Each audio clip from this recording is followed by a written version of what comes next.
Everyone, good morning, আসসালামু আলাইকুম। কেমন আছো সবাই? আশা করি যে যেখান থেকে দেখছো সবাই ভালো আছো এবং সুস্থ আছো। আর আমিও আলহামদুলিল্লাহ ভালো আছি।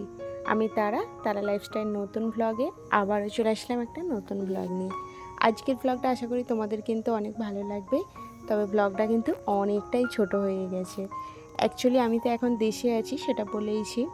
তো সেই হিসেবে আমার না আর মনেই থাকে না ব্লগ করার কথা, কারণ এত এক্সাইটমেন্টে থাকি দেশে। তো সেই হিসেবে কিন্তু আমার মনেই থাকে না ব্লগ করার কথা। আর করবোইটাই কি, এখানে তো এসে আর আমার সংসারের কাজকর্ম তেমন নেই। তো সেই হিসেবে কিন্তু আমি ভুলেই যাই। আর সব থেকে বড় কথা, আমার স্ট্যান্ডটা আনতেই ভুলে গিয়েছি।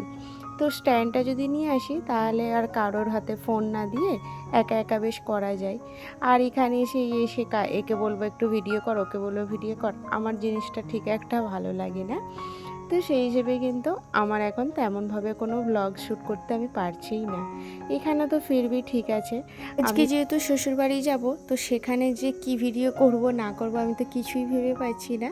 কারণ সেখানে তো মানে অনেকেই আছে। আর এখন সকালবেলা উঠে চায়ের নাস্তাটা সেরে নিয়েছি। তো আমার তো সকাল মানে এখানে 9টাই বেজে যাচ্ছে।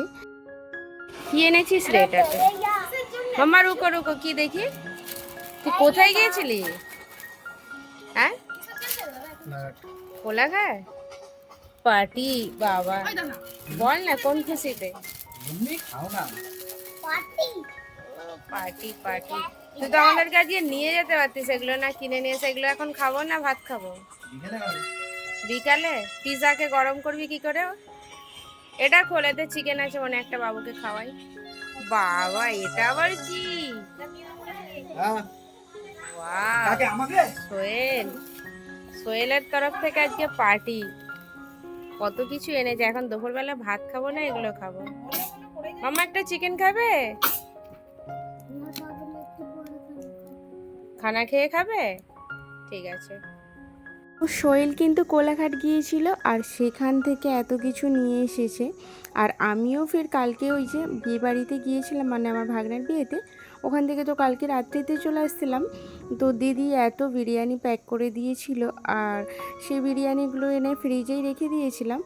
আর সেই জন্য কিন্তু আর আজকে না আমার সত্যি কথা বলতে খুব পান্তা খেতে ইচ্ছে করছিল।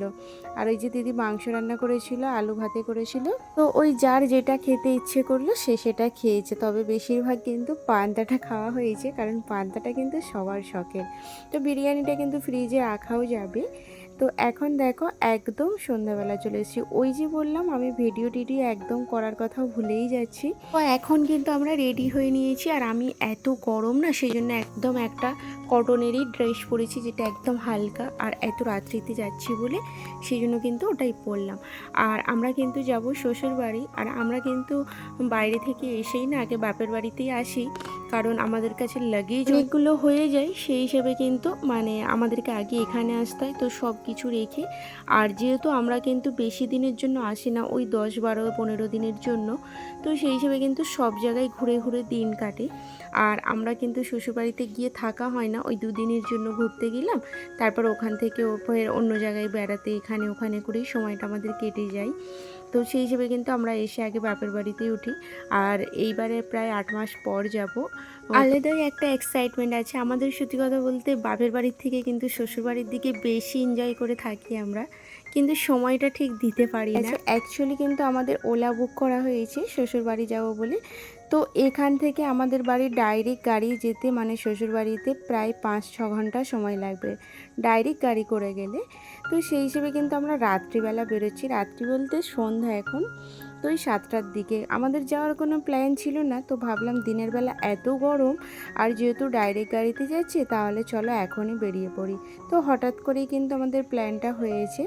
তো সেই হিসেবে আমরা একটা ওলা বুক করলাম। আর সেই ওলাটা না মানে আসছিল ওই কলকাতার ওই দিক থেকে। তো আমাদের এখানে একটা ভাঙা পোল আছে, আর উনি যেহেতু গুগল ম্যাপ দেখে আসছিল, সেই হিসেবে কিন্তু পোলের আগে এসে দাঁড়িয়ে গেছে। তো গাড়ি আর এদিকে আসতে পারছে না, তো অনেকটা ঘুরিয়ে আসতে গেলে ফের 1 ঘন্টা ওনাকে ঘুরতে হবে। তো সেই হিসেবে ওনাকে বললাম ঠিক আছে আপনি যেখানে আছেন ওখানেই থাকুন, তো আমরা এখান থেকে আসছি। তো আমরা আবার ওই যে আমাদের পাশের বাড়ির ভাইটা টোটোয় করে আমাদেরকে ওই আধা ঘন্টা দূরে ছেড়ে দিয়ে আসলো, কারণ উনি নতুন তো তো এদিকে আসতে পারবেন, অনেকটা সময় লাগবে।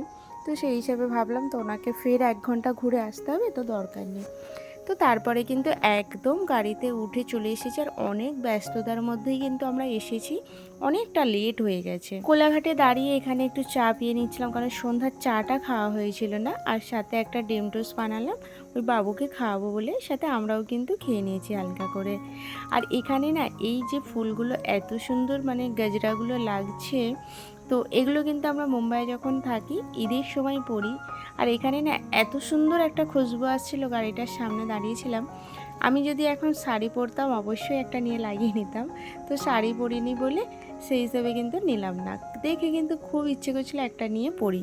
এখন কিন্তু দেখো কলকাতার সায়েন্স সিটির কাছে চলে এসেছি, আর এইটা তো বেঙ্গল হোটেল নাকি, আমার ঠিক এই মুহূর্তে মনে পড়ছে না। তো যাই হোক, এখন কিন্তু আমরা চলে এসেছি একদম আমাদের পাড়ার রাস্তায়। তো চলো আজকের মতো ভিডিওটা কিন্তু আমি এখানেই শেষ করলাম, আর একদম কাল সকালে কিন্তু দেখা হচ্ছে। টাটা।